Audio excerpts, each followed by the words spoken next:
Hi ನಮಸ್ತೆ ಎಲ್ಲರಿಗೂ Kannada studio YouTube channel ಸ್ವಾಗತ. ಸೊ ಇಂದಿನ ಸೆಷನ್ನಲ್ಲಿ ನಾವೇನು ನೋಡುವ ಅಂತ ಹೇಳಿದ್ರೆ ಇಂದಿನ 28 ಆಗಸ್ಟ್ 2026 ಪ್ರಚಲಿತ ಘಟನೆಗಳಲ್ಲಿ ಕಂಡುಬರ್ತಕ್ಕಂಥ ಟಾಪ್ 30 ಕರೆಂಟ್ ಅಫೇರ್ಸ್ ಪ್ರಶ್ನೆಗಳನ್ನು ಈ ಒಂದು ಸೆಷನ್ನಲ್ಲಿ ನಾವು ಸಂಪೂರ್ಣವಾಗಿ ಡಿಸ್ಕಷನ್ನ ಮಾಡುವ. ಸರಿನಾ? ಸೊ ಹಾಗಾದ್ರೆ ಬನ್ನಿ ವಿಡಿಯೋನ ಸ್ಟಾರ್ಟ್ ಮಾಡಿದ ಮುಂಚೆ ವಿಡಿಯೋ ಕೊನೆವರೆಗೂ ನೋಡಿ ಅಂತ ಹೇಳ್ತಾ, ಹಾಗೆ ವಿಡಿಯೋ ಕೊನೆವರೆಗೂ ನೋಡಿದ ನಂತರ ವಿಡಿಯೋ ಇಷ್ಟ ಆದರೆ ಪ್ಲೀಸ್ ವಿಡಿಯೋನ ಲೈಕ್ ಮಾಡಿ, ಸಬ್ಸ್ಕ್ರೈಬ್ ಮಾಡಿ. ಇಫ್ ನಿಮಗೆ ವಿಡಿಯೋ ಇಷ್ಟ ಆಗಲಿಲ್ಲ ಅಂದರೆ ಸೊ ಆಬ್ವಿಯಸ್ಲಿ ಡಿಸ್ಲೈಕ್ ಮಾಡಿ ಅಂತ ಹೇಳ್ತಾ, ಹಾಗೆ ನಾವು ಇಲ್ಲಿವರೆಗೂ ಮಾಡಿರ್ತಕ್ಕಂಥ ಮಂತ್ಲಿ ಕರೆಂಟ್ ಅಫೇರ್ಸ್ ಕ್ಲಾಸ್ಗಳನ್ನು, GK ಕ್ಲಾಸ್ಗಳನ್ನು ಯಾರು ನೋಡಿಲ್ಲ ಅಲ್ವಾ, ಪ್ಲೀಸ್ ನೀವು ಪ್ಲೇಲಿಸ್ಟಲ್ಲಿ ಹೋಗಿ ಚೆಕ್ ಮಾಡ್ಕೊಂಡು ನೋಡ್ಕೊಳ್ಳಿ. ಆ್ಯಂಡ್ ಹಾಗೆ ಸಾಕಷ್ಟು ಜನ DM ಸಹ ಮಾಡಿದ್ರಿ, ಈ ಒಂದು ಟೆಲಿಗ್ರಾಮಲ್ಲಿ ಮೆಸೇಜ್ ಮಾಡಿದ್ರಿ, ಸರ್ ಕ್ಲಾಸ್ ಯಾಕೆ ಮಾಡ್ತಾ ಇಲ್ಲ ಅಂತ. ಸೊ ಸ್ವಲ್ಪ ಹೆಲ್ತ್ ರೀಸನ್ಸಿಂದ ಕ್ಲಾಸ್ ಮಾಡೋಕ್ಕಾಗಿರಲಿಲ್ಲ. ಸೊ ಇನ್ನು ಮುಂದೆ ಪ್ರತಿ 2 ದಿನಕ್ಕೊಮ್ಮೆ ಆದರೂ ಕ್ಲಾಸನ್ನು ಕಂಟಿನ್ಯೂ ಆಗಿ ಇಡೋಕ್ಕೆ ಟ್ರೈನ ಮಾಡ್ತೇವೆ, ಸರಿನಾ? ಸೊ ಹಾಗೆ ಬನ್ನಿ ಮೊದಲ ಪ್ರಶ್ನೆ ಏನಿದೆ ಅಂತ ನೋಡುವ. ಏನಿದೆ ಮೊದಲ ಪ್ರಶ್ನೆ ಅಂತಂದರೆ, ಚರ್ಚೆಯಲ್ಲಿರುವ ಆಫ್ರಿಕಾ ಬಿಫೋರ್ ಅಮೇರಿಕಾ ಪುಸ್ತಕದ ಲೇಖಕರು ಯಾರು ಅಂತ ಕೇಳಿದ್ದಾರೆ. ಸೊ ಯಾರಿರಬಹುದು? Who is the author of the book Africa before America which has been in the news? Poonam Gupta ಅವರು, ರೋಹಿತ್ ಠಾಕೂರ್ ಅವರು, ಅರವಿಂದ್ ಚೌಧರಿ ಅವರು, ಹಾಗೆ ವಿನಯ್ ತನೇಜಾ ಅವರು ಅಂತ ಕೊಟ್ಟಿದ್ದಾರೆ. ಸೊ ಇದಕ್ಕೆ ಸರಿ ಉತ್ತರ ಯಾವುದಾಗುತ್ತೆ? ಯಾರು ಅಂದರೆ ದ್ಯಾಟ್ ಈಸ್ ಈ ಅರವಿಂದ್ ಅವರು. Okay, A for Africa, A for America, A for Arvind. ನೆನ್ಪಿಡಿತದ? ನೆನ್ಪಿಟ್ಕೊಳ್ಳಿ, ಬಿಕಾಸ್ ಯಾಕಂದರೆ ಕೇಳ್ತಾನೆ ನ್ಯೂಸಲ್ಲಿ ಇದು ಇದೆ. ಓಕೆ, ಸೊ ಯಾವುದಂತ ಹೇಳ್ತೀವಿ? ಈ ಆಫ್ರಿಕಾ ಬಿಫೋರ್ ಅಮೇರಿಕಾ ಅಂತಕ್ಕಂಥ ಪುಸ್ತಕ ಅಂತ ಹೇಳ್ತೀವಿ. ಓಕೆ, ಸೊ ಇದು ಇಂಪಾರ್ಟೆಂಟ್ ಇದೆ. ಸೊ ಇದು ನ್ಯೂಸಲ್ಲಿ ಕಂಡುಬರ್ತಾ ಇರೋ ಕಾರಣದಿಂದಾಗಿ ಸೊ ಇದು ನೀವು ನೆನ್ಪಿಟ್ಕೊಳ್ಬೇಕಾಗತ್ತೆ. ಓಕೆ, ಆ್ಯಂಡ್ ನೆಕ್ಸ್ಟ್ ಪ್ರಶ್ನೆ, ಇಂಡಿಯಾ ಓಪನ್ ಬ್ಯಾಡ್ಮಿಂಟನ್ ಟೂರ್ನಮೆಂಟ್ 2028 ಎಲ್ಲಿ ಆಯೋಜಿಸಲಾಗುವುದು ಅಂತ ಕೇಳ್ತಾನೆ. Where will be the India open badminton tournament 2028 B held ಅಂತ ಕೇಳಿದ್ದಾನೆ. ಸೊ ಹಾಗಾದರೆ ಇದು ಎಲ್ಲಿ ನಡೆಯಲಿದೆ ಹೇಳ್ಬೋದಾ? ಎಲ್ಲಿ ನಡೆಯಲಿದೆ ಅಂದರೆ ದ್ಯಾಟ್ ಈಸ್ ಈ ನಮ್ಮ ಅಸ್ಸಾಮಲ್ಲಿ ಇದು ನಡೆಯಲಿದೆ. ಅಸ್ಸಾಂನ ಎಲ್ಲಿ? ಒಂದು ಗುವಾಹಟಿ ಅಂತ ಹೇಳ್ತೀವಿ, ಸರಿಯಾ? ಸೊ ಅದು ಇಂಪಾರ್ಟೆಂಟ್ ಆಗುತ್ತೆ, ಮೋಸ್ಟ್ ಇಂಪಾರ್ಟೆಂಟ್ ಆಗುತ್ತೆ. ಬಿಕಾಸ್ ಯಾಕಂದರೆ 2028ರಲ್ಲಿ ನಡೆಯಲಿದೆ ಇದು ಇನ್ನು. ಸೊ ಆ ಕಾರಣದಿಂದಾಗಿ ಸೊ 2028 ಈ ಒಂದು ಟೂರ್ನಮೆಂಟ್ ಆಗುವವರೆಗೂ ಈ ಕ್ವಶನ್ ನಿಮಗೆ ಇಂಪಾರ್ಟೆಂಟ್ ಇದ್ದೇ ಇರುತ್ತೆ. ಯಾವುದು? ಒಂದು ಇಂಡಿಯಾ ಓಪನ್ ಬ್ಯಾಡ್ಮಿಂಟನ್ ಟೂರ್ನಮೆಂಟ್ 2028 ಅಂತ ಹೇಳ್ತೀವಿ. ಎಲ್ಲಿ? ಒಂದು ಗುವಾಹಟಿಯಲ್ಲಿ ಇದು ನಡೆಯಲಿದೆ. ಆ್ಯಂಡ್ ಈ ವರ್ಷ BWF ಚಾಂಪಿಯನ್ಶಿಪ್ ನಡೀತು. ಎಲ್ಲಿ ನಡೆದಿದೆ ಈ ವರ್ಷ ಅಂತಂದರೆ ನವದೆಹಲಿಯಲ್ಲಿ ನಡೆದಿದೆ ಅಲ್ವಾ? ಸೊ ಇವತ್ತು ನವದೆಹಲಿಯಲ್ಲಿ ಈ ಮಹಿಳಾ ಡಬಲ್ಸ್ ವಿಭಾಗದಲ್ಲಿ ಬ್ರೌಂಜ್ ಪದಕವನ್ನು ಗೆದ್ದಿರತಕ್ಕಂಥ ಮಹಿಳೆಯರು ಯಾರು ಅಂತ ನಿಮಗೆ ಕೇಳ್ಬೋದು. ಬ್ರೌಂಜ್ ಪದಕವನ್ನು ಗೆದ್ದಿದ್ದಾರೆ ಯಾರು? ನಮ್ಮ ಭಾರತದ ಇಬ್ಬರು ಮಹಿಳೆಯರು. ಯಾರು ಅಂದರೆ ಒಂದು ತ್ರಿಷಾ ಅವರು, ಇನ್ನೊಂದು ಗಾಯತ್ರಿ ಅವರು ಅಂತ ಹೇಳ್ತೀವಿ. ಯಾರು? ತ್ರಿಷಾ ಅವರು ಹಾಗೆ ಗಾಯತ್ರಿ ಅವರು. ಸೊ ಇವರು ಮಹಿಳಾ ಡಬಲ್ಸ್ ವಿಭಾಗದಲ್ಲಿ ಬ್ರೌಂಜನ್ನು ಗೆದ್ದಿರತಕ್ಕಂತಹ ಮಹಿಳೆಯರಾಗಿದ್ದಾರೆ. ಸೊ ಇದು ಮೋಸ್ಟ್ ಇಂಪಾರ್ಟೆಂಟ್ ಕ್ವಶನ್. ಸೊ ಯಾಕೆಂದರೆ ಇವರು ಜಾಸ್ತಿ ನ್ಯೂಸಲ್ಲಿದ್ದಾರೆ. And then this is the first medal to our India. Okay, so ಅದ ಕಾರಣದಿಂದಾಗಿ ಇಂಪಾರ್ಟೆಂಟ್ ಆಗುತ್ತೆ. ಸೊ ಅದನ್ನು ಸಹ ನೀವು ನೆನ್ಪಿಟ್ಕೊಳ್ಳಿ. ಆ್ಯಂಡ್ ನೆಕ್ಸ್ಟ್ ಪ್ರಶ್ನೆ, SCO ಶೃಂಗಸಭೆ 2026 ಯಾವ ದೇಶದಲ್ಲಿ ಆಯೋಜಿಸಲಾಗುವುದು ಅಂತ ಕೇಳಿದಾನೆ. In which country will the SCO summit 2026 be held ಅಂತ ಕೇಳಿದ್ದಾರೆ. ಸೊ ಈ ಒಂದು SCOದಲ್ಲಿ ಟೋಟಲಿ ಎಷ್ಟು ಕಂಟ್ರಿಗಳು ಬರ್ತವೆ ನಿಮಗೆ ಹೇಳಿ ನೋಡುವ, ಇದನ್ನು ಕಾಮೆಂಟ್ ಮಾಡಿ. SCOದಲ್ಲಿ ಟೋಟಲಿ ಎಷ್ಟು ಮೆಂಬರ್ ಕಂಟ್ರಿಗಳು ಬರ್ತವೆ ಅಂತ. ಸೊ ಹಾಗಾದರೆ ಈ ಒಂದು ವರ್ಷ 2026ರಲ್ಲಿ ಇದರ ಒಂದು ಸಮಿಟ್ ಎಲ್ಲಿ ನಡೆಯಲಿದೆ ಅಂತ. ಎಲ್ಲಿ ನಡೆಯಲಿರ್ಬೋದು ಈ ಒಂದು ಸಮಿಟ್ 2026ರಲ್ಲಿ?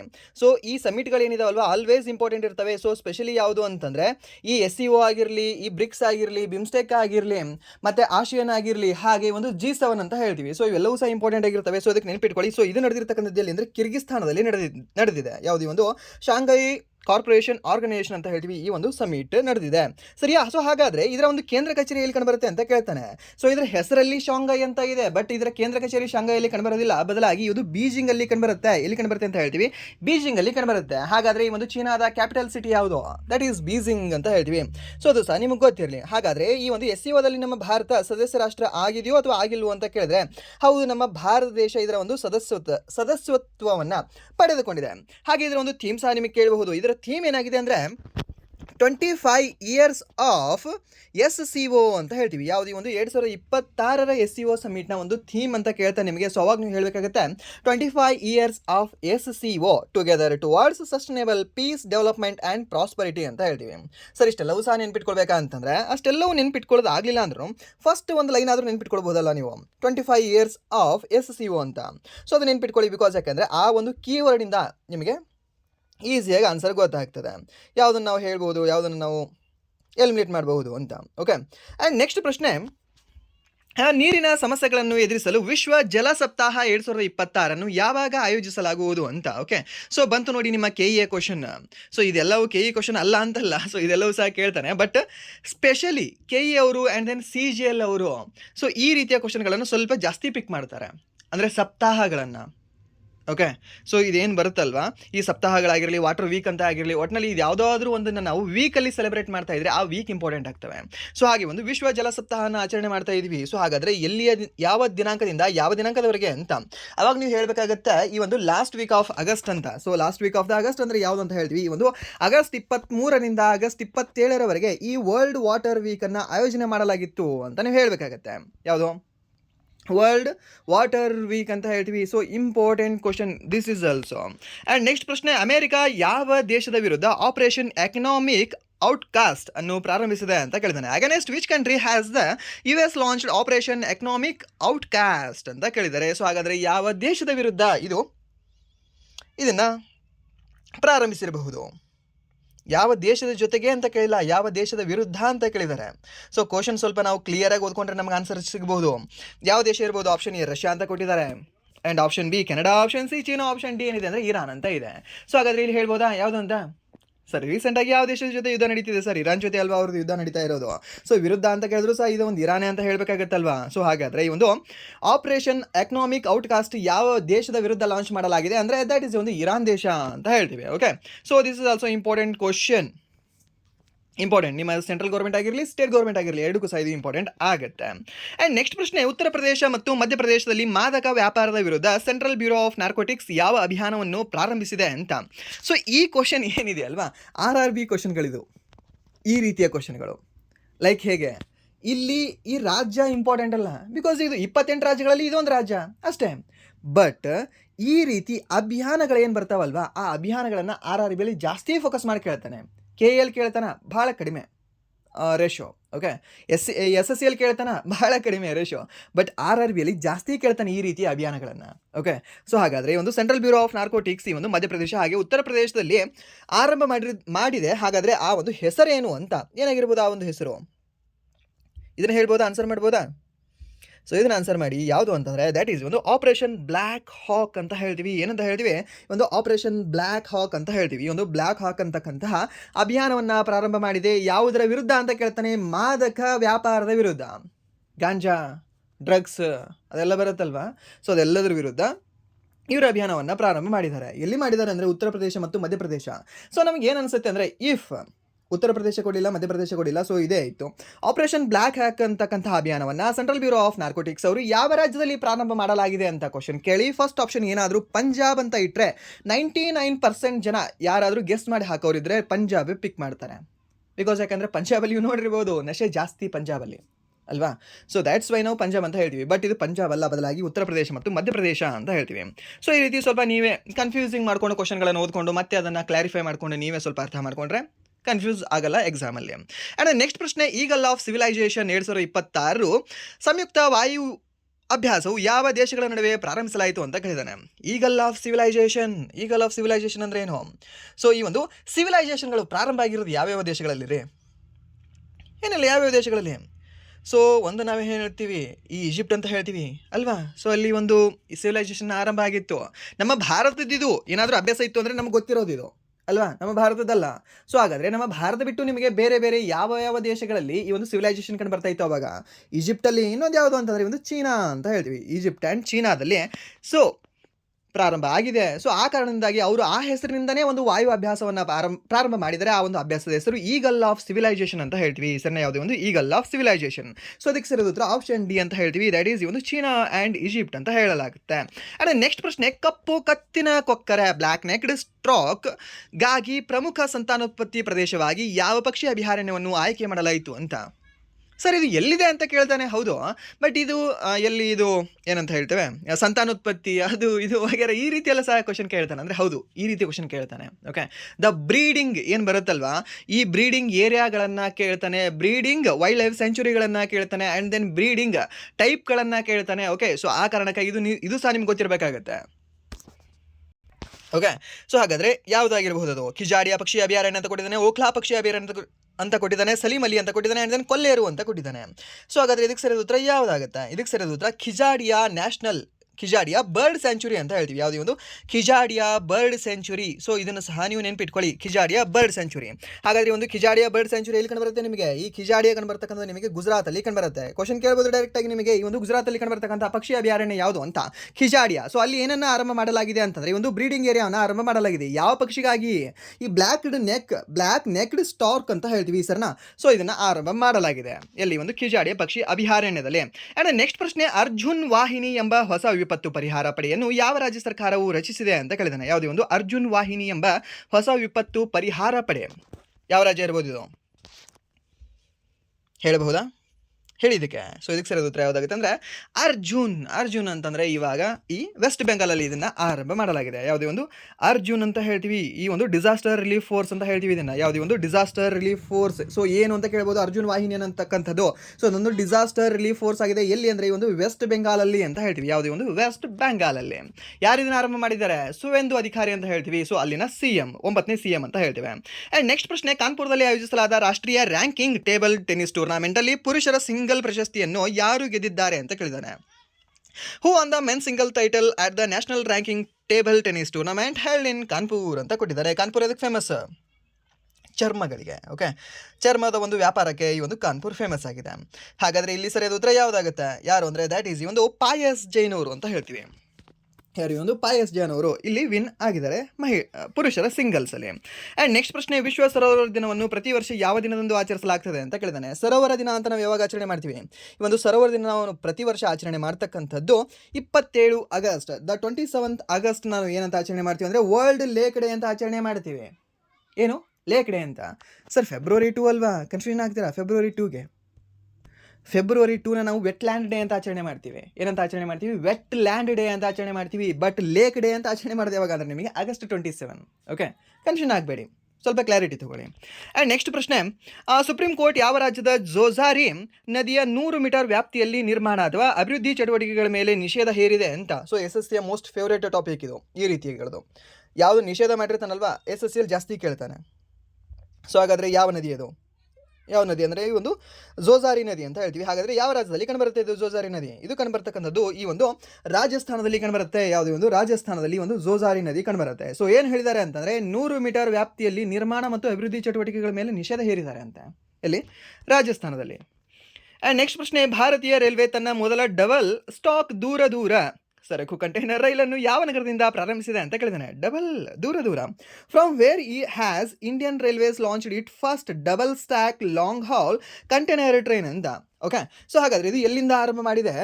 ಎಲ್ಲಿಂದ ಆರಂಭ ಮಾಡಿರಬಹುದು? ದೆಹಲಿ, ವಡೋದರ, ಮುಂಬೈ ಮತ್ತು ಭುವನೇಶ್ವರ್ ಅಂತ ಇದಕ್ಕೆ ಆಪ್ಷನ್ ಕೊಟ್ಟಿದ್ದಾರೆ. ಸೊ ಇದಕ್ಕೆ ಸರಿಯಾದ ಉತ್ತರ ಯಾವುದಾಗುತ್ತೆ? ಸೊ ಇದಕ್ಕೆ ಸರಿಯಾದ ಉತ್ತರ ಬಂದ್ಬಿಟ್ಟು ಆಪ್ಷನ್ C, ಮುಂಬೈ ಅಂತ ಹೇಳ್ತೀವಿ. ಯಾವುದು? ಭಾರತೀಯ ರೈಲ್ವೆ ತನ್ನ ಮೊದಲ ಡಬಲ್ ಸ್ಟಾಕ್ ಲಾಂಗ್ ಹೌಲ್ ಕಂಟೈನರನ್ನು ಆರಂಭಿಸಿದೆ. ಎಲ್ಲಿಂದ? ಈ ಒಂದು ಮುಂಬೈಯಿಂದ. ಓಕೆ, ಸೊ ನೀವು ಹಳೆ ಫಿಲ್ಮ್ಗಳೆಲ್ಲ ನೋಡಿರಬಹುದು. ಡಬಲ್ ಡೆಕ್ಕರ್ ಬಸ್ಗಳನ್ನು ನೋಡಿರ್ತೀರ ನೀವು. ಬಾಂಬೆ ಕೇಳಿರ್ತೀರಾ ಮೂವಿಯಲ್ಲಿ? ಬಾಂಬೆಯಲ್ಲಿ ಡಬಲ್ ಡೆಕ್ಕರ್ ಬಸ್ಗಳು ಇವಾಗೆಲ್ಲ ಕ್ಲೋಸ್ ಆಗಿದ್ದಾವೆ. ಓಕೆ, ಸೊ ಡಬಲ್ ಡೆಕ್ಕರ್ ಅಂತಂದರೆ ಮುಂಬೈ ಅಂತ ಹೇಗೆ ನೆನಪು ಬರುತ್ತಲ್ವ, ಹಾಗೆ ಈ ಒಂದು ಡಬಲ್ ಸ್ಟಾಕ್, ಈ ಒಂದು ಲಾಂಗ್ ಹೌಲ್ ಟ್ರೈನ್ ಅಂತ ಅಂದಾಗ ಸಹ ಸ್ವಲ್ಪ ಅದಕ್ಕೆ ಲಿಂಕ್ ಮಾಡ್ಕೊಳ್ಳಿ, ಮುಂಬೈ ಅಂತ ನೆನಪು ಮಾಡ್ಕೊಳ್ಳಿ. ಆ್ಯಂಡ್ ನೆಕ್ಸ್ಟ್ ಪ್ರಶ್ನೆ, ಪ್ರಕಾಶನ ವಿಭಾಗವು ಪಬ್ಲಿಕೇಶನ್ಸ್ ಡಿವಿಷನ್ 46ನೇ federation of Indian publishers awards 2026ರಲ್ಲಿ 7 ಪ್ರಶಸ್ತಿಗಳನ್ನು ಯಾವ ಮಂತ್ರಾಲಯದ ಅಡಿಯಲ್ಲಿ ಗೆದ್ದುಕೊಂಡಿದೆ ಅಂತ ಕೇಳಿದಾನೆ. ಯಾವ ಮಂತ್ರಾಲಯದ ಅಡಿಯಲ್ಲಿ ಇದು ಗೆದ್ದುಕೊಂಡಿದೆ? ಯಾವ ಮಂತ್ರಾಲಯ ಅಂತಂದರೆ ದಟ್ ಈಸ್ ಈ ಒಂದು ministry of information and broadcasting ಅಂತ ಹೇಳ್ತೀವಿ. ಮಾಹಿತಿ ಮತ್ತು ಪ್ರಸಾರ ಮಂತ್ರಾಲಯ ಅಂತ ಹೇಳ್ತೀವಿ. ಸೊ ಇದನ್ನು ಈ ಒಂದು ವಿಭಾಗದಲ್ಲಿ ಇವರು ಗೆದ್ದಿದ್ದಾರೆ. ಯಾರು ಗೆದ್ದಿದ್ದಾರೆ? ಈ ಪಬ್ಲಿಕೇಶನ್ಸ್ ಡಿವಿಷನ್ ಅವರು ಗೆದ್ದಿದ್ದಾರೆ. ಎಷ್ಟು ಪ್ರಶಸ್ತಿಗಳನ್ನು ಗೆದ್ದಿದ್ದಾರೆ? 7 ಪ್ರಶಸ್ತಿಗಳನ್ನು ಗೆದ್ದಿದ್ದಾರೆ. ಓಕೆ, 7 ಪ್ರಶಸ್ತಿಗಳನ್ನು ಗೆದ್ದಿದ್ದಾರೆ. ಓಕೆ, ಸೊ ಇದು ನಿಮಗೆ ಗೊತ್ತಿರಲಿ. ಆ್ಯಂಡ್ ನೆಕ್ಸ್ಟ್ ಪ್ರಶ್ನೆ, ಈ ಒಂದು CSIR ರಾಷ್ಟ್ರೀಯ ಏರೋಸ್ಪೇಸ್ ಪ್ರಯೋಗಾಲಯಗಳು 3 ದೇಶೀಯ ಮೈಕ್ರೋ ಮತ್ತು ಸಣ್ಣ ಗ್ಯಾಸ್ ಟರ್ಬೈನ್ ಇಂಜಿನ್ಗಳನ್ನು ಯಾವ ನಗರದಲ್ಲಿ ಅನಾವರಣಗೊಳಿಸಿದೆ ಅಂತ ಕೇಳಿದ್ದಾನೆ. ಯಾವ ನಗರದಲ್ಲಿ ಇದನ್ನು ಅನಾವರಣಗೊಳಿಸಿದೆ? ಯಾವ ನಗರ ಅಂದರೆ ದ್ಯಾಟ್ ಈಸ್ ಒಂದು ದೆಹಲಿ ಅಂತ ಹೇಳ್ತೀವಿ. ಯಾವ ನಗರ ಅಂದರೆ ಒಂದು ದೆಹಲಿಯಲ್ಲಿ ಇದನ್ನು ಅನಾವರಣಗೊಳಿಸಲಾಗಿದೆ. ಆ್ಯಂಡ್ ನೆಕ್ಸ್ಟ್ ಪ್ರಶ್ನೆ, ಅಮೆರಿಕದ ಇಲಿನಾಯ್ಸ್ ರಾಜ್ಯವು ಯಾವ ದಿನವನ್ನು ರಾಷ್ಟ್ರೀಯ ಭಾರತ ಕೇಂದ್ರ ದಿನ ನ್ಯಾಷನಲ್ ಇಂಡಿಯಾ ಸೆಂಟರ್ ಡೇ ಎಂದು ಘೋಷಿಸಿದೆ ಅಂತ ಕೇಳಿದಾನೆ. ಅಮೆರಿಕದ ಒಂದು ರಾಜ್ಯ ಘೋಷಣೆ ಮಾಡಿದೆ ಅಂತ. ಇದನ್ನು ಯಾವ ಒಂದು ರಾಜ್ಯ ಅಂದರೆ ಒಂದು ಇಲಿನಾಯ್ಸ್ ಅಂತ ಹೇಳ್ತೀವಿ. ಹಾಗಾದರೆ ಯಾವ ದಿನವನ್ನು ಘೋಷಣೆ ಮಾಡಿದೆ? ಯಾವ ದಿನ ಇರಬಹುದು? ಆಗಸ್ಟ್ 15 ಅಲ್ವಾ? ಸೊ ನಮ್ಮ ಇಂಡಿಯಾದು ಟ್ರೇಡ್ ಮಾರ್ಕ್ ದಿನ ಇದು ಆಗಸ್ಟ್ 15 ಅಂತ ಹೇಳ್ತೀವಿ. ಸೊ ಆಗಸ್ಟ್ 15 ಅವರು ಸಹ ಘೋಷಣೆ ಮಾಡಿದ್ದಾರೆ. ಬಟ್ ರಾಜ್ಯ ನೆನ್ಪಿಟ್ಕೊಳ್ಳಿ ಯಾವುದಂದ್ರೆ ಒಂದು ಇಲಿಯಾಸ್ ಅಂತ ಹೇಳ್ತೀವಿ. ಯಾವುದೇ ಒಂದು ಈ ಒಂದು ಇಲಿನಾಯ್ಸ್ ಅಥವಾ ಈ ಒಂದು ಇಲಿನಾಯ್ಸ್. ಓಕೆ, ಸೊ ಇದನ್ನು ಹೇಳ್ತೀವಿ. ಎಲ್ಲಿ ಕಂಡು ಬರುತ್ತೆ ಅಂದರೆ ಒಂದು ಅಮೇರಿಕಾದಲ್ಲಿ ಕಂಡು ಬರುತ್ತೆ. ಸೊ ರೀಸೆಂಟಾಗಿ GPSTR ಕ್ವಶನ್ ಪೇಪರ್ ನೋಡ್ತಾ ಇದ್ದೆ, ಮಾಡೆಲ್ ಕ್ವಶನ್ ಪೇಪರ್. ಸೊ ಒಂದು GPSTR ಕ್ವಶನ್ನಲ್ಲಿ ಒಂದು ಸಿಂಪಲ್ ಕ್ವಶನ್ ಏನು ಕೇಳಿದ ಅಂದರೆ ಅಮೇರಿಕಾದಲ್ಲಿ ಎಷ್ಟು ರಾಜ್ಯಗಳು ಕಂಡು ಬರುತ್ತೆ ಅಂತ ಕೇಳಿದ್ದಾನೆ. ಓಕೆ, ಸೊ ಇಲ್ಲಿ ನಿಮಗೆ ಆಪ್ಷನ್ ಕೊಡಲ. Option A 50, option B 51, option C 53, option D none of the above. ಯಾವುದು ಅಂತ ಕಾಮೆಂಟ್ ಮಾಡಿ. ಅಮೇರಿಕಾದ ದೇಶದಲ್ಲಿ ಕಂಡುಬರ್ತಕ್ಕಂಥ ರಾಜ್ಯಗಳ ಸಂಖ್ಯೆ ಅಂತ. ಓಕೆ, ಮೇ ಬಿ ಇದೇ ಇರಬಹುದು. ಓಕೆ, ಒಂದ್ಸರಿ ಕಾಮೆಂಟ್ ಮಾಡಿ, ಇದನ್ನು ಚೆಕ್ ಮಾಡಿ ಹೇಳಿ ನೀವು ನನಗೆ. ಆ್ಯಂಡ್ ನೆಕ್ಸ್ಟ್ ಪ್ರಶ್ನೆ, ಆದಿವಾಸಿ ವ್ಯವಹಾರಗಳ ಸಚಿವಾಲಯವು ಆದಿವಾಸಿ ಭಾಷೆಗಳು ಮತ್ತು ವಸ್ತು ಸಂಗ್ರಹಾಲಯಗಳ ಕುರಿತು ರಾಷ್ಟ್ರೀಯ ಸಮ್ಮೇಳನವನ್ನು ಯಾವ ನಗರದಲ್ಲಿ ಆಯೋಜಿಸಿದೆ ಅಂತ ಕೇಳಿದಾನೆ. In which city was the national conference on tribal languages and museums organised by ministry of tribal affairs ಅಂತ. ಸೊ ಇಲ್ಲಿ ಇದನ್ನು ಆಯೋಜನೆ ಮಾಡಲಾಗಿರ್ಬೋದು. ಎಲ್ಲಿ ಅಂದರೆ ನಮ್ಮ ಮೈಸೂರು. ಎಲ್ಲಿ? ನಮ್ಮ ಮೈಸೂರಲ್ಲಿ. ಯಾವುದು? ಆದಿವಾಸಿ ವ್ಯವಹಾರಗಳ ಸಚಿವಾಲಯವು ಆದಿವಾಸಿ ಭಾಷೆಗಳು ಭಾಷಾ ಕೇಂದ್ರ ಎಲ್ಲಿ ಕಂಡುಬರುತ್ತೆ ನಿಮಗೆ? ಕರ್ನಾಟಕದಲ್ಲಿ ಸರ್, ಮೈಸೂರು. ಮುಗೀತು, ಮೈಸೂರು ಸಿಕ್ತಲ್ವ ನಿಮಗೆ ಒಂದು ಕೀವರ್ಡ್, ಮುಗೀತು ಅಷ್ಟೇ. ಓಕೆ, ಆ್ಯಂಡ್ ನೆಕ್ಸ್ಟ್ ವಸ್ತು ಸಂಗ್ರಹಾಲಯಗಳ ಕುರಿತು. ವಸ್ತು ಸಂಗ್ರಹಾಲಯ ಅಂತಂದರೆ ಎಲ್ಲಿಗೆ ಹೋಗ್ತೀರ ರೀ? ಅಗೇನ್ ಮೈಸೂರಿಗೆ. ಓಕೆ, ಸೊ ಅಗೇನ್ ಹಾಕಿ ಮೈಸೂರು.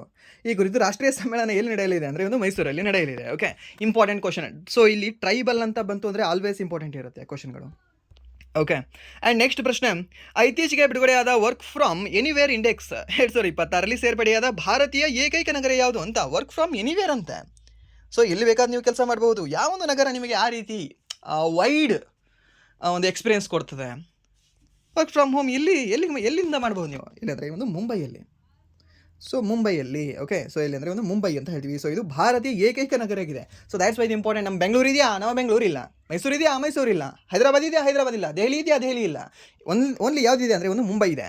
ಹಾಗೆ ನಿಮ್ಗೆ ಇನ್ನೊಂದು ಸಹ ಗೊತ್ತಿರಲಿ, ಇಡೀ ಏಷ್ಯಾದಲ್ಲೇ ಅತಿ ಹೆಚ್ಚು ಖುಷಿ ನಗರ ಯಾವುದು ಅಂತಾರೆ ಒಂದು ಮುಂಬೈ ಅಂತ ಹೇಳ್ತೀವಿ. ದ ಹ್ಯಾಪಿ ಸಿಟಿ ಅಂತ. ನಮ್ಮ ಭಾರತದ ಏಕೈಕ ಸಿಟಿನೂ ಇರಬಹುದು ಇದು. ಆ್ಯಂಡ್ ನೆಕ್ಸ್ಟ್ ಪ್ರಶ್ನೆ, ರಾಷ್ಟ್ರೀಯ ಸುರಕ್ಷತಾ ಸಿಬ್ಬಂದಿ ನ್ಯಾಷನಲ್ ಸೆಕ್ಯೂರಿಟಿ ಗಾರ್ಡ್ ಮಹಿಳೆಯರಿಗಾಗಿ ಮೊದಲ ಕಮಾಂಡೋ ಕೋರ್ಸನ್ನು ಯಾವ ರಾಜ್ಯದಲ್ಲಿ ಪ್ರಾರಂಭಿಸಿದೆ ಅಂತ ಕೇಳಿದ್ರೆ, ಯಾವ ರಾಜ್ಯದಲ್ಲಿ ಇದನ್ನು ಪ್ರಾರಂಭಿಸಿದೆ ಅಂತ ಹೇಳಿದ್ರೆ ಮಾನೇಸರ್ ಅಂತ ಹೇಳ್ತೀವಿ. ಏನು ಸರ್ ಮಾನೇಸರ್ ಅಂತಕ್ಕಂಥ ರಾಜ್ಯ ಇದೆಯಾ? ಇಲ್ಲ. ಹರಿಯಾಣ ರಾಜ್ಯದ ಮಾನೇಸರ್ ಅಂತ ಹೇಳ್ತೀವಿ. ಇಂಪಾರ್ಟೆಂಟ್. ಸೊ ಯಾವ ರಾಜ್ಯದ ಈ PCಗಳನ್ನು, ಪೊಲೀಸ್ ಕಾನ್ಸ್ಟೇಬಲ್, ಮಹಿಳಾ ಪೊಲೀಸ್ ಕಾನ್ಸ್ಟೇಬಲ್ಗಳನ್ನು ಇಲ್ಲಿ ಚೂಸ್ ಮಾಡಲಾಗಿದೆ ಅಂದರೆ ರಾಜಸ್ಥಾನ್ PCಗಳನ್ನು, RPC ಅಂತಲೇ ಕೊಡ್ತಾನೆ. Okay sir, Kalyana Karnataka RPC ಅಲ್ಲ, ಇದು ರಾಜಸ್ಥಾನ್ ಪೊಲೀಸ್ ಕಾನ್ಸ್ಟೇಬಲ್ ಅಂತ ಹೇಳ್ತೀವಿ. ಸೊ ಇದು ನೆನ್ಪಿಟ್ಕೊಳ್ಳಿ. This is most important question. And ಇದನ್ನು ಕ್ವಶನ್ ಆಫ್ ದ ಡೇ ಅಂತ ಸಹ ಹೇಳ್ಬೋದು. ಇದನ್ನು ಈ ಕ್ವಶನ್ ಮಿಸ್ ಮಾಡ್ಕೊಳ್ಬೇಡಿ. ಈ ಕ್ವಶನ್ ನಿಮಗೆ 100 ಅಲ್ಲ, ಅದಕ್ಕೆ ಮುಂದೆ ಒಂದು 0% ಹಾಕೊಂಡ್ರು ಸಹ ನಿಮಗೆ 1000% ಹೇಳ್ತಿದ್ದೀನಿ. ಈ ಕ್ವಶನ್ ನಿಮಗೆ ಬಂದೇ ಬರುತ್ತೆ, ಎಕ್ಸಾಮಲ್ಲಿ ಸಿಗುತ್ತೆ. ಓಕೆ, ಇಲ್ಲಿ ಏನೇನು ನೆನ್ಪಿಟ್ಕೊಳ್ಬೇಕು? ಮಾನೇಸರ್ ನೆನ್ಪಿಟ್ಕೊಳ್ಳಿ, ಆ್ಯಂಡ್ ದೆನ್ ಈ NSG ನೆನ್ಪಿಟ್ಕೊಳ್ಳಿ. ಆ್ಯಂಡ್ ದೆನ್ ನೆಕ್ಸ್ಟ್ ಈ ಒಂದು ರಾಜ್ಯ ಯಾವುದು ಅಂತಂದರೆ ಈ ಒಂದು ಹರಿಯಾಣ, ಮಾನೇಸರ್. ಆ್ಯಂಡ್ ನೆಕ್ಸ್ಟ್ ಯಾವ ರಾಜ್ಯದ PCಗಳು ಅಂತ ಕೇಳಿದ್ರೆ ದ್ಯಾಟ್ ಈಸ್ ಒಂದು ರಾಜಸ್ಥಾನ್ ರಾಜ್ಯದ ಮಹಿಳಾ PCಗಳು ಅಂತ ಹೇಳಬೇಕಾಗುತ್ತೆ. ಹಾಗೆ NSG ಆರಂಭ ಆಗಿರೋದು ಇವಾಗ 85 ಅಲ್ಲ, 84 ಅಲ್ಲ. ಕನ್ಫ್ಯೂಸಿಂಗ್ ಕ್ವಶನ್ ಅಲ್ವಾ ಇದು? NSG ಅಲ್ವಾ? 84? ಹೌದು, 84. ಓಕೆ, ಸೊ ಇದು ಸಹ ನಿಮ್ಗೆ ಗೊತ್ತಿರಲಿ. ಆ್ಯಂಡ್ ನೆಕ್ಸ್ಟ್ ಇನ್ನೊಂದು ಯಾವುದು ಇನ್ಫಾರ್ಮೇಷನ್ ಮಿಸ್ ಮಾಡಿದೆ ಇಲ್ಲಿ ನಾನು. ಒಂದು ಪಾಯಿಂಟ್ ಮಿಸ್ ಆಯಿತು. ಎಲ್ಲ ಕವರ್ ಆಗಿದೆ, ಬಟ್ ಒಂದು ಪಾಯಿಂಟ್. ಓಕೆ, ಎಷ್ಟು ಮಹಿಳೆಯರಿಗೆ ಅಂತ. ಓಕೆ, ಸೊ ಎಷ್ಟು ಮಹಿಳೆಯರಿಗೆ? ಸೊ ಇದನ್ನು ಮರ್ತುಬಿಟ್ಟೆ. ಇದನ್ನು ಒಂದ್ಸರಿ ನೀವು ಚೆಕ್ ಮಾಡ್ಕೊಂಡು ನೋಡ್ಕೊಳ್ಳಿ. ಐ ಥಿಂಕ್ 24 ಮಹಿಳೆಯರು ಇರ್ಬೋದು, 24 ಮಹಿಳಾ PCಗಳಿರ್ಬೋದು. ಬಟ್ ಒಂದ್ಸರಿ ಕ್ರಾಸ್ ಚೆಕ್ ಮಾಡ್ಕೊಳ್ಳಿ, ಗೂಗಲಲ್ಲಿ ನೀವು ಚೆಕ್ ಮಾಡ್ಕೊಳ್ಳಿ. This is most important question. ಈ ಟಾಪಿಕ್ನ ನೀವು ಮಿಸ್ ಮಾಡಬೇಡಿ. ಇದನ್ನು ನೀವು ಇಲ್ಲಿವರೆಗೆ ಏನು ಹೇಳಿದ್ದೀನಲ್ವಾ, ಸೊ ಅದೆಲ್ಲ ಒಂದು ಲೆಕ್ಕ ಅಂತಂದರೆ ಈ ಒಂದು ಕ್ವಶನ್ ನಿಮಗೆ ಫಿಕ್ಸ್ ಒಂದು ಮಾರ್ಕ್ಸ್ ಕೊಡುತ್ತೆ. So that's fine. And next ಪ್ರಶ್ನೆ, ಶಾಂತಿಯುತ ಸಮಾಜವನ್ನು ಉತ್ತೇಜಿಸಲು ಇತ್ತೀಚೆಗೆ ಯಾವ ದೇಶವು ಹೊಸ ಕ್ಷಮಾದಾನ ಕಾನೂನನ್ನು ಜಾರಿಗೊಳಿಸಿದೆ ಅಂತ ಕೇಳಿದ್ದಾನೆ. ಕ್ಷಮಾದಾನ ಕಾನೂನನ್ನು ಯಾವ ದೇಶ ಜಾರಿಗೊಳಿಸಿದೆ ಅಂತ. ಯಾವ ದೇಶ ಅದು? ಯಾವ ದೇಶ ಅಂದರೆ ಒಂದು ಥೈಲ್ಯಾಂಡ್ ಅಂತ ಹೇಳ್ತೀವಿ. ಯಾವುದೇ ಒಂದು ಥೈಲ್ಯಾಂಡ್ ಅಲ್ವಾ? ಸೊ ಈ ಒಂದು ಥೈಲ್ಯಾಂಡಲ್ಲಿ ಪೀಸ್ ಆಗಿರಬೇಕು. ಆ್ಯಂಡ್ ನೆಕ್ಸ್ಟ್ ಒಂದು ಕ್ಷಮಾದಾನ ಸಹ ಇರಬೇಕು ಥೈಲ್ಯಾಂಡಲ್ಲಿ. ಸೊ ಆ ಕಾರಣಕ್ಕೆ ಒಂದು ಥೈಲ್ಯಾಂಡಲ್ಲಿ ಇದನ್ನು ಜಾರಿಗೊಳಿಸಿದೆ ಅಂತ ನೆನ್ಪಿಟ್ಕೊಳ್ಳಿ. ಆ್ಯಂಡ್ ನೆಕ್ಸ್ಟ್ ಆಗಸ್ಟ್ 25, 2026ರಂದು ಭಾರತ ಏಕೀಕೃತ ಪಾವತಿ ಇಂಟರ್ಫೇಸ್ನ ಯಾವ ವಾರ್ಷಿಕೋತ್ಸವವನ್ನು ಆಚರಿಸಲಾಯಿತು ಅಂತ ಕೇಳಿದ್ದಾನೆ. ಎಷ್ಟನೇ ಒಂದು ವಾರ್ಷಿಕೋತ್ಸವ ಇದರಲ್ಲಿ ಆಚರಣೆ ಮಾಡಿರಬಹುದು? ಎಷ್ಟನೇದು ಮಾಡಿರಬಹುದು? ಆರಂಭ ಆಗಿರೋದು ಯಾವಾಗ ಹೇಳಿ? ಈ ಒಂದು UPI 16 ಅಲ್ವಾ? ಸೊ ಇದು ಯಾವುದು 26 ಅಲ್ವಾ? ಸೊ ಮೀನ್ಸ್ ಎಷ್ಟು ವರ್ಷ ಡಿಫ್ರೆನ್ಸ್ ಇದೆ? 10 ವರ್ಷ ಡಿಫ್ರೆನ್ಸ್ ಇದೆ. ಸೊ ಒಂದು 10ನೇ ಒಂದು ವಾರ್ಷಿಕೋತ್ಸವವನ್ನು ಆಚರಣೆ ಮಾಡ್ತಾ ಇರುತ್ತೆ. ಸಿಂಪಲ್ ಅಲ್ವಾ? UPI ಯಾವಾಗ ಆರಂಭ ಆಗಿರೋದು? 2016 ಅಲ್ವಾ? ಏರ್ಟೆಲ್ ಪೇಮೆಂಟ್ ಬ್ಯಾಂಕ್ ಯಾವಾಗ ಆರಂಭ ಆಗಿರೋದು? 2017 ಅಲ್ವಾ? ಆ್ಯಂಡ್ ನೆಕ್ಸ್ಟ್ ಒಂದು IPPB ಪೋಸ್ಟ್ ಪೇಮೆಂಟ್ ಬ್ಯಾಂಕ್ ಆರಂಭ ಆಗಿರೋದು ಯಾವಾಗ? 2018 ಅಲ್ವಾ? ಸರ್ ಇಲ್ಲ ಸರ್, 16ರಲ್ಲಿ ಒಂದು ಸರಿ ಆರಂಭ ಆಗಿತ್ತು. ಹೌದು. ಅದು ಜಸ್ಟ್ ಪೈಲಟ್ ಯೋಜನೆ ಅಂತ ಹೇಳ್ತೀವಿ. ಪೈಲಟ್ ಪ್ರಾಜೆಕ್ಟ್ ಅಂತ ಹೇಳ್ತೀವಿ. ಪೈಲಟ್ ಪ್ರಾಜೆಕ್ಟ್ ಆರಂಭ ಆಗಿರೋದು 2016ರಲ್ಲಿ ಏರ್ಟೆಲ್ ಪೇಮೆಂಟ್ ಬ್ಯಾಂಕ್ದು. ಬಟ್ ಅಫಿಷಿಯಲ್ ಆಗಿ ಇಡೀ ದೇಶಾದ್ಯಂತ ಆರಂಭ ಆಗಿರೋದು 2017ರಲ್ಲಿ.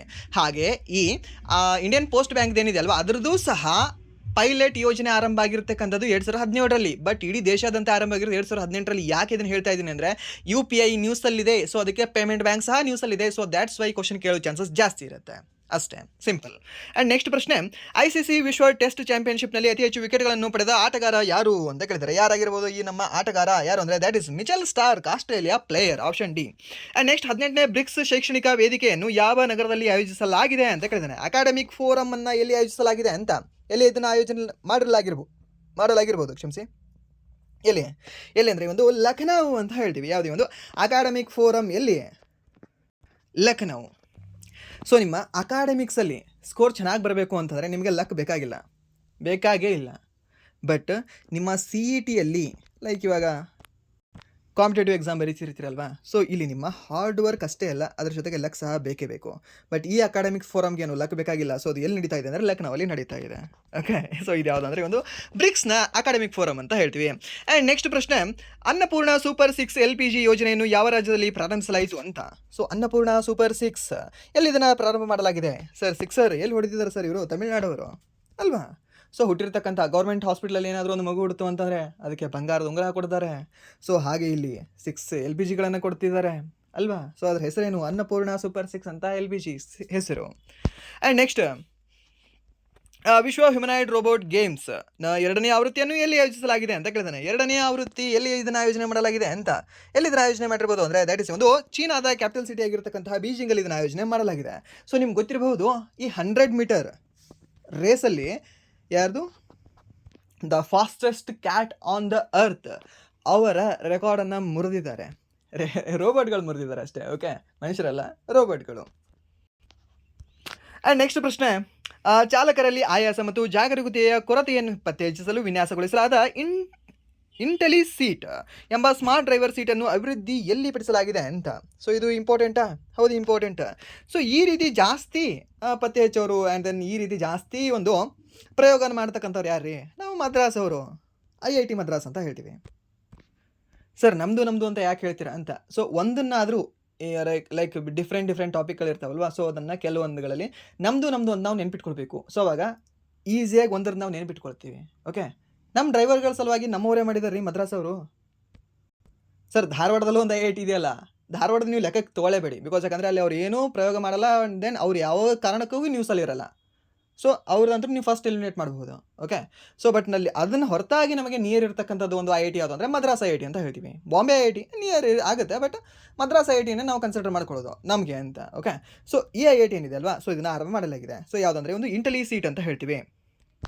ನಿಮಗೇನಾದರೂ ಬಾಂಬೆ ನಿಮ್ಮದು ಅನಿಸ್ತಿತ್ತು ಅಂತಂದರೆ ಸೊ ಹಾಗೆ ನೀವು ಅದನ್ನು ನೆನ್ಪಿಟ್ಕೊಳ್ಳಿ. ಬಿಕಾಸ್ ಯಾಕೆಂದರೆ ಒಂದು ನೀವು ನೆನ್ಪಿಟ್ಕೊಂಡ್ರೆ ಅಂದರೆ ಎಲಿಮಿನೇಟ್ ಮಾಡೋಕ್ಕೆ ಈಸಿ ಆಗ್ತದೆ. ಆ್ಯಂಡ್ ದೆನ್ ಜಾಸ್ತಿ ನಿಮಗೆ ಕ್ವಶನ್ಗಳು ಸಹ ಬರ್ತವೆ. ಸೊ ಒಂದು ಬಾಂಬೆ ನೆನ್ಪಿಟ್ಕೊಳ್ಳಿ, ಇಲ್ಲ ಅಂತಂದರೆ ನಿಮ್ಮದು ಅಂತ ಈ ಮದ್ರಾಸನ್ನ ನೆನ್ಪಿಟ್ಕೊಳ್ಳಿ.